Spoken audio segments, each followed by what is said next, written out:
emisión de Aguafiestas. Estamos nuevamente con nuestro amigo Ricardo Matosian y hoy para hablar sobre las tradiciones poéticas argentinas, sobre el lenguaje, sobre los problemas que amenazan al lenguaje y por ende una sociedad, sobre Alejandra Pizarnik, la gran amiga de Ivonne. Hemos tenido la ocasión de venir a la propia casa de Ivonne Bordelois para hablar con ella sobre todos estos temas. Vamos a los auspicios y enseguida al curso del programa.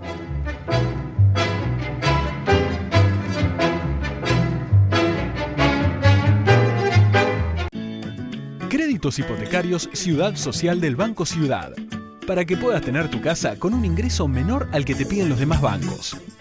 Llama al 0822-20400. Banco Ciudad, te quiere ver crecer. Universidad de Ciencias Empresariales y Sociales. La excelencia, un compromiso. Una empresa joven en un mundo que avanza. Medanito, tenemos energía, somos energía. El caso de Ivonne Bordelois es un caso curioso porque ha pasado su vida, podríamos decir, en 4 sociedades muy distintas, con 4 idiomas muy distintos. Vivió en Francia, en París, en épocas en que conoció justamente a Alejandra Pizarnik, cuando ella tenía ese pequeño departamento sobre el que creo que nos va a contar algo cerca de Saint-Sulpice, donde estaba aquel samovar. Vivió también en Estados Unidos, donde estudió con Chomsky, nada menos, que fue su director de tesis. Y vivió bastante tiempo también en Holanda. 19 años. Y finalmente en la Argentina. De manera tal que son 4 idiomas y 4 quizá culturas diferentes. Me gustaría, Ivonne, que empecemos por ahí. ¿Cómo ha sido esta paleta, este friso de distintas culturas, distintos idiomas? Me gusta mucho la pregunta, porque sí, son como los puntos cardinales de mi vida, una rosa de los vientos. Y creo que de todos esos países, realmente, en todos esos países creo que la vida me envió un mensaje vital y lingüístico al mismo tiempo y poético. Y creo que mi vida de ahora y mi obra de ahora es como una especie de juntura de todos esos mensajes, de todos esos lenguajes y de todas esas experiencias que tuve que atravesar.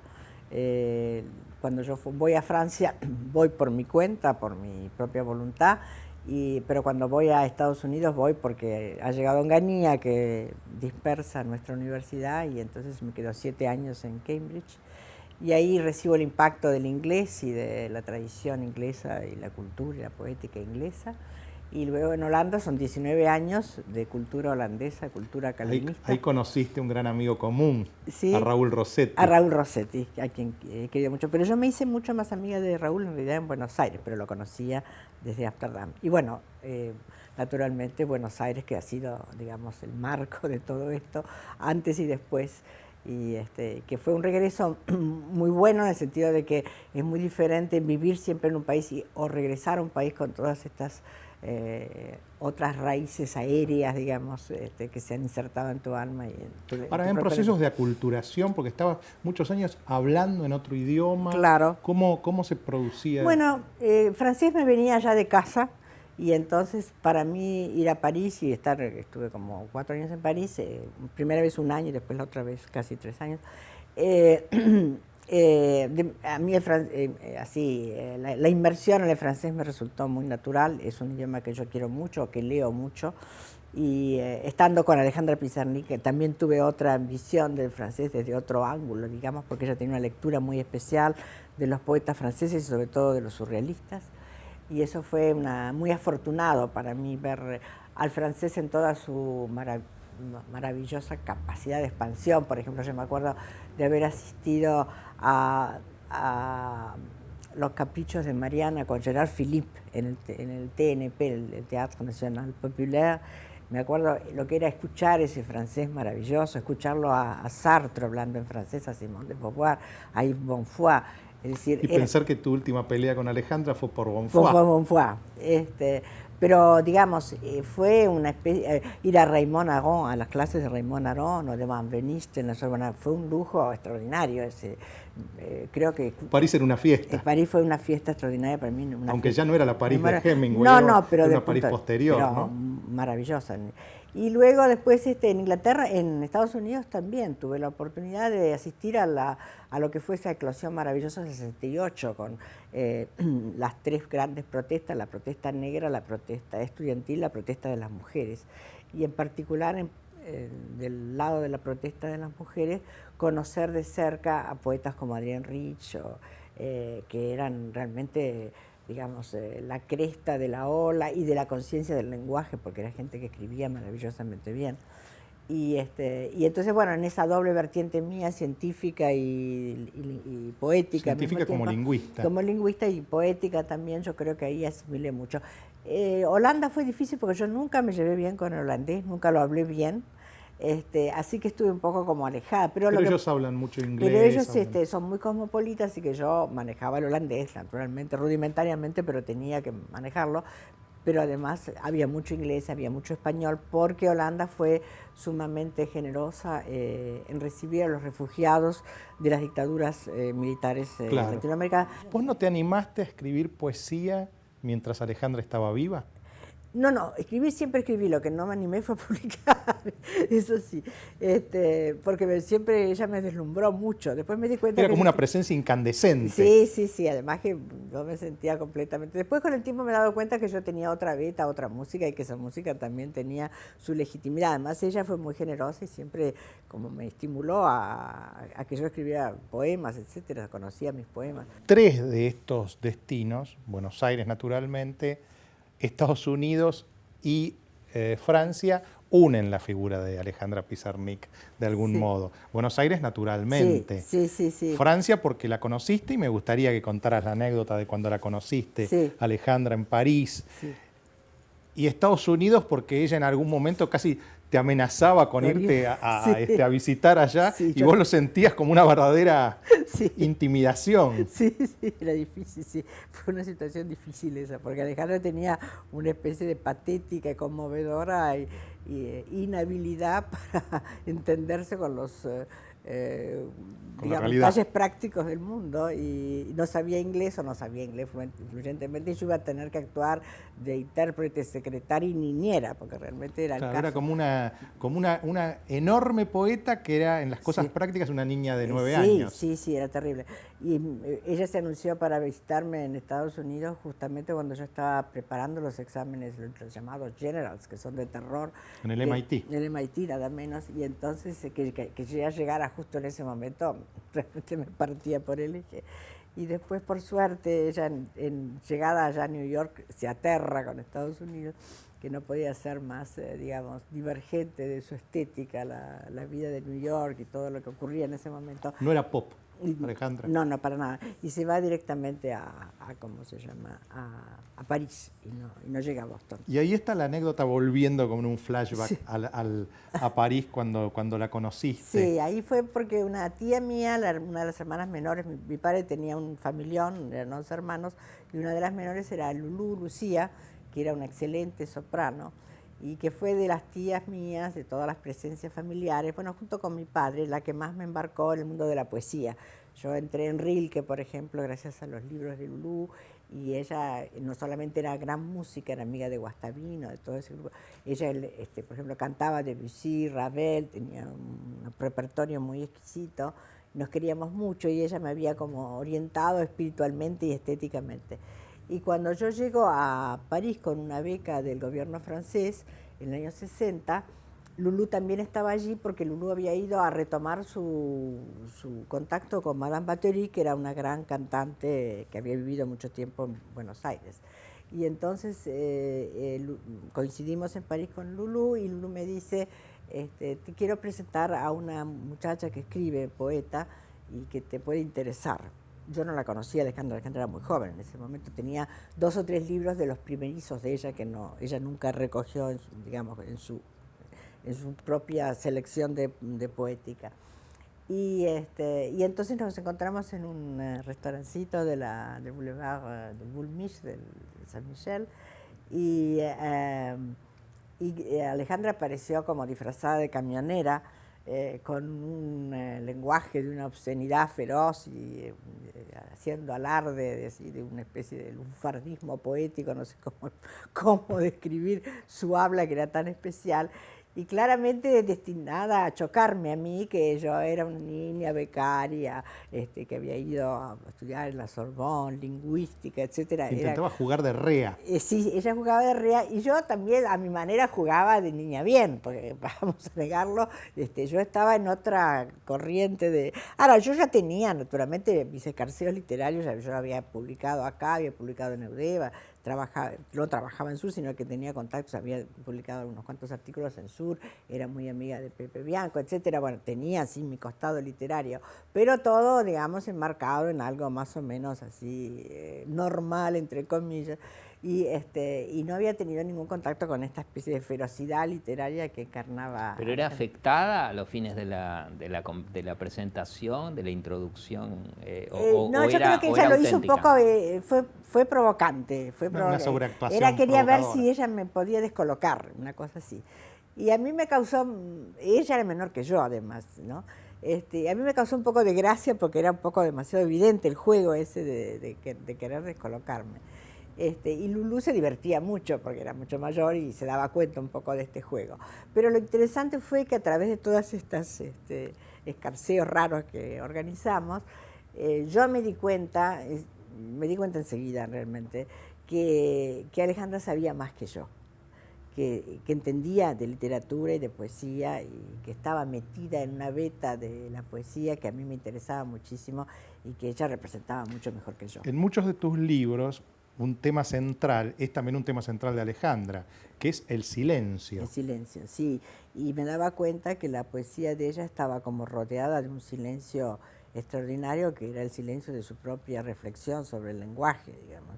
Y ese silencio, como lo dice muy bien Enrique Pesoni en una semblanza que hace de Alejandra, rodeaba su persona.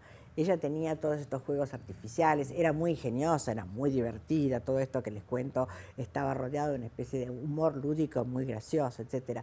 Pero uno sentía que todo eso estaba envuelto en una especie de cáscara de misterio y de silencio, donde ella de alguna vez se refugiaba, había su secreto, y después estaban estos especie de chispazos que salían. Ahora, es muy curioso, ¿no? Porque al mismo tiempo que vos recordás aquella imagen así como dicharachera y de aquel encuentro, yo recuerdo, por ejemplo, que otro amigo común, Juan José Hernández, me decía que siempre se había lamentado de que antes de que Alejandra se suicidara, ella había ido al departamento de él, le había dejado una cartita, justo era, ella había sacado un libro sobre surrealismo y le había dejado, le llevaba ese libro, le dijo, te olvidaste de nuestro rendezvous, sí. Le había puesto ella, y él se quedó siempre lamentándose, pero después siempre me decía, dice, creo que inconscientemente yo me alejaba porque ella ya empezaba a alargar una especie de aura mortecino y difícil de soportar. Sí, ¿no? sí. Vos quizá no viviste tanto esa época, vos estabas en Estados Unidos. Sí. Pero ¿cómo compatibilizás esa alegría de París? Sí. Claro, era la alegría de la París que era una fiesta, la de Octavio Paz, claro, ¿no? Y la de la alegría de una poeta que estaban haciendo. Y la otra, pero tenía 30 años cuando pasó lo de Juanjo Hernández, ¿no? ¿Cómo se compatibilizan esas dos imágenes? Bueno, yo creo que ella entró en una especie de desbarranco muy grande cuando ella va a París y se da cuenta que toda esa época, la segunda vez, se da cuenta de que ahí se acabó el hilo, es decir, que no había más fiesta y se terminó la fiesta. Y entonces hay como una... Y además que ella había de alguna manera llevado su proyecto poético a un límite del cual ya no se podía pasar. Cuando uno lee las últimas prosas de ella, prosas poéticas, uno se da cuenta que hay como un desgarramiento, que ya es como que no da más la tela y que ya no tenía más a dónde ir. Y que creo que también... ¿A cuáles te referís? A los poemas últimos que ella escribió, por ejemplo, esos están en los textos de Sombra publicados por Ole Orozco y Ana Bexiu. Sí, ¿te referís, por ejemplo, a de sala de psicoterapia? Ese tipo de... Y esa era una percepción que ahora a la distancia, vos podés calificar como correcta ¿Qué querés decir? la percepción de ella de que no podía dar más o que A no mí me podía parece, incursionar bueno, en es otros mi géneros. percepción, naturalmente, yo no puedo decir, es lo que yo veo, que hay como una... También se ve en la correspondencia. Ahora estamos editando una segunda digamos, presentación de la correspondencia y han aparecido como... mi primera edición de la correspondencia, que esa fue mía, tiene unas cerca de 90 cartas, la que vamos a publicar ahora tiene como 140 cartas, muchísimas más. Y uno se da cuenta en las cartas también que hay como una especie de vencimiento de que esa cosa tan brillante, tan aguda, va como también volviéndose mortecina, que no hay esa fuerza, esa Una especie de energía. entropía, ¿no? Sí, sí, una entropía negativa. Como que se come a sí misma. Sí, sí, sí, sí. Y ella habla de la tristeza que hay en su alegría en algún momento. Y ella cita una frase de Kafka que ahora no recuerdo perfectamente, pero tiene algo que ver con la tristeza que hay en la alegría de ella, como siento que es una alegría forzada. Ahora, el problema central de Alejandra, ¿cuál era? ¿Era que no encontraba la palabra justa para un poema? ¿Era que no encontraba el amor? ¿Era que se consideraba que ella era poco? ¿Cuál era el problema central? Y estás haciendo una pregunta, la palabra justa sí que la encontró, y la encontró de una manera, digamos, infalible. Tenía una especie, yo siempre digo que en los poemas de ella hay como una especie de ley de gravedad que se cumple. Cada palabra está donde tiene que estar y cae con un peso propio, digamos. Y hay poemas de ella que son magníficos en ese sentido. Pero lo que ocurre es que en su vida había como un deseo de absoluto que tenía que estrellarse contra la pared. Es un poco como el caso Rimbaud. Hay una especie de envión a la nada, a lo negro, a la noche, que viene de que no se puede cumplir todo tu deseo, que hay una especie de falta de armonía entre nuestro deseo y lo que ofrece la vida, que es una cosa muy humana. Es decir, ella vive yo recuerdo una obra de León Chestov, sí, ¿no? Que decía que el suicida no es que no quiere la vida, sino que la quiere tanto, que sí, la quiere de una determinada forma, sí, y entonces él busca la muerte, sí, precisamente porque ama tanto la vida, pero no cualquier vida, sino la que él, sí, lo que él pretende de la vida, ¿no? Eso se asemeja mucho, me parece, que hay una inadecuación de la vida a un deseo de absoluto que hay, un deseo absoluto de lenguaje, un deseo absoluto de amor, que esa inadecuación feroz que te propone la vida se vuelve insoportable. ¿Qué pasó con el amor en Alejandra? Ella tuvo grandes amores y los expresa muy maravillosamente en su poesía, y además tuvo una gran libertad. También eso creo que le trajo muchos problemas, porque a Buenos Aires de aquella época, por más que había venido en los 60, había habido una especie de liberación acá en todo sentido, la gente... En la época de ella, uno de los problemas de Alejandra fue toda esa parte, ¿no? De que de muy chica ella había tomado drogas, porque en la época en que ella era estudiante de secundario, era muy normal tomar anfetaminas para adelgazar y para los exámenes. Y ya ahí se acostumbró y siguió toda su vida. Y había toda una parte de su vida que era totalmente alucinada, y eso también la fue como devorando, ¿no? Y corrompiendo. ¿La libertad fue para ella una carga que no pudo soportar?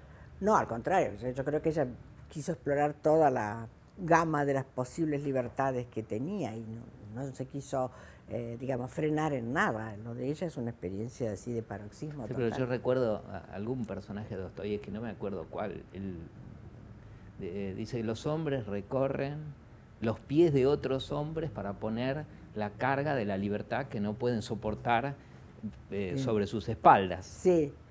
No, yo diría que en ella había como una especie de... Bueno, ella tiene ese libro fabuloso que es La Condesa Sangrienta, y ella habla ahí de una asesina serial, una asesina serial Bartemí, sangrienta, y en la última frase es la libertad desenfrenada es horrible, como diciendo hay un momento en que esto nos lleva al abismo, y esto hay que... Esa publicación de ella fue muy criticada porque es una especie como de endiosamiento del sadismo, pero está hecho con una estética perfecta. Bueno, hay una frase en una poesía que me parece como emblemática, que es aquella: afuera hay sol, sí, yo me visto de cenizas. Yo me visto de cenizas, sí, sí, sí, sí. Es como diciendo, bueno, no voy a poder nunca llegar a esa especie de luminosidad. Ella me escribió a mí una vez una frase que después aparece en una de sus cartas, que es: la luz es solo luz en la memoria de la noche. Es decir, como que ella tuvo siempre la sensación de que había un mundo donde había una especie de vaivén extraordinario, descomunal, entre la noche y la luz, entre el sol, la alegría por un lado y la desgracia y la imposibilidad de aceptar ese sol por el otro. Ivonne, saliendo un poco de estos temas, pero quedándonos, de Alejandra específicamente, pero quedándonos en el tema de la palabra y del diálogo, hay mucha gente que en los últimos tiempos en la Argentina ha tenido que distanciarse, como en otras épocas había pasado, ¿no? Entre Borges y Sábato, por ejemplo, pero conozco un gran poeta que fue director de la Biblioteca Nacional, que hacía reuniones de todos los sábados en su casa, sí, y ha tenido que suspenderlas porque la política a los asistentes los diferenciaba de un modo tan radical y tan tajante y tan delimitado que era imposible sostener esas reuniones.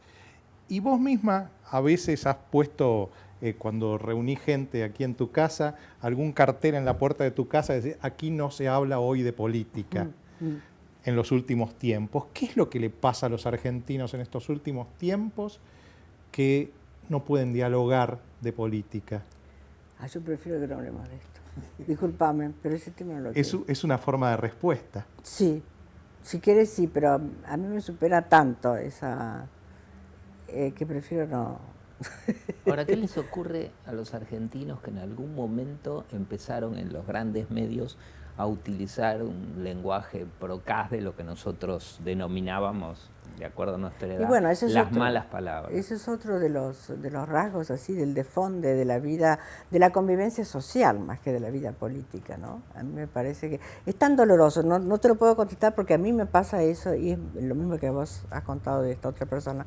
Y es tan doloroso y pensar que antes había esa fiesta y todos sabíamos que teníamos ideologías diferentes, pero podíamos, y de golpe ha habido esta especie de sectarización tan fuerte y tan encajonada y tan enconada, ¿no? ¿Alguien lo provocó esto o sucedió? Ya sé para dónde va tu pregunta. Si es que alguien lo ha provocado, yo creo que sí, que puede haber una provocación. De todas maneras, había como una aptitud de la sociedad, una especie de enfermedad en la sociedad que potenció eso a un extremo prácticamente irrespirable. Así que si alguien lo provocó, las otras personas aceptaron esa provocación en vez de alguna manera de desenganchar y no, había como una especie de latente violencia que permitió que eso se desarrollara a este punto tan nefasto. Y lo mismo con el lenguaje. A mí me parece que había también, nosotros nos quejamos mucho del desfonde de la televisión, de la radio, etcétera. Yo a veces voy en un taxi y le tengo que decir al tachero: saque lo que estoy escuchando, porque a mí me ofende, a mí me molesta, a mí me perturba, así que, bueno, se enojan, a veces se enojan. Y a veces me tengo que bajar del taxi. Pues la verdad es que no quiero oír las cosas que se oyen, ¿no? De una obscenidad rastrera, ramplona, así, degradante. ¿Por qué tengo que entrar en eso? Ahora, ahí quizá, para terminar, porque ya estamos sobre el filo del programa, el lenguaje, ¿quién lo hace? ¿Lo hacen los grandes escritores o lo hace el pueblo? No, lo hace todo el mundo. Los grandes escritores y los verdaderos grandes escritores. Porque esa dinámica del taxista y de los medios con ese lenguaje rastrero, ¿no están modificando este castellano argentino como se modificaba el latín e iba hacia todas las lenguas? Sí, eso es verdad. Y también hay que decir, hay una parte de eso que es también vital, que es también fuerte, que va a quedar. Suponte el voceo entró de esa manera. Al principio se consideraba que el voceo era una cosa injuriosa, hay gente que se ha matado por recibir un vos en vez de un usted, etcétera, etcétera. Pero hay otras cosas. Los anglicismos. Bueno, los anglicismos, eso ya es una cosa, me parece a mí. Fíjate que en inglés todos los términos que tienen que ver con nada menos que con la jurisprudencia, vienen del latín, y eso no desnaturalizó al inglés de ninguna manera. Eso se tiene que, de alguna manera, los anglosajones han sido dueños de la tecnología y nos la imponen porque necesitamos vivir en el mundo computacional, y las palabras se van adaptando, etcétera, y bueno, y eso ¿Cuál va. de los países no en los es- que viviste disfrutaste más de la tolerancia? Porque yo recuerdo en los últimos líneas del Tratado Teológico Político de Spinoza, habla de la tolerancia en el siglo XVII, en los fines del siglo XVII, ¿no?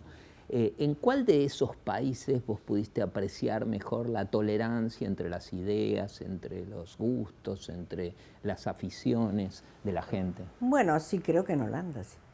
Que Holanda tenía, para ser un país tan pequeño, tenía un radio muy amplio de aceptación de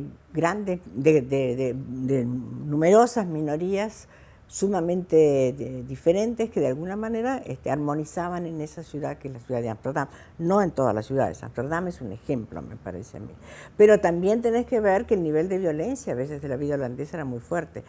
También en Estados Unidos se admitían muchas cosas que acá no se admitían, pero el nivel de violencia de los años 70, 60 en Estados Unidos fue terrible. No hace mucho un candidato político gay Sí. fue asesinado en Holanda. Sí, sí, por eso te digo.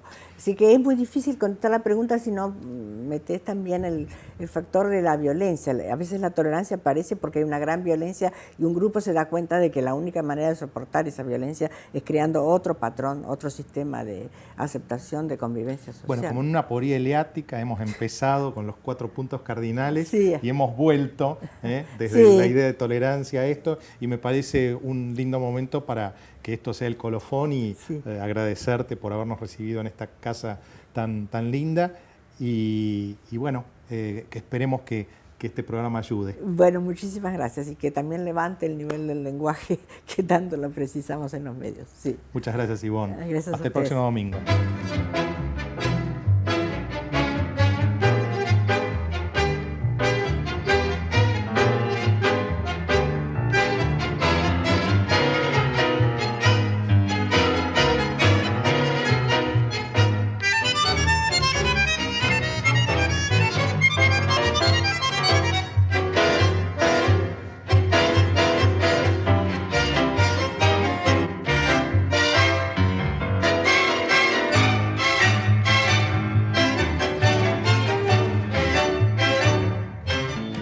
Créditos hipotecarios Ciudad Social del Banco Ciudad, para que puedas tener tu casa con un ingreso menor al que te piden los demás bancos. Llama al 0822-20400. Banco Ciudad, te quiere ver crecer. Universidad de Ciencias Empresariales y Sociales. La excelencia, un compromiso. Una empresa joven en un mundo que avanza. Medanito, tenemos energía, somos energía.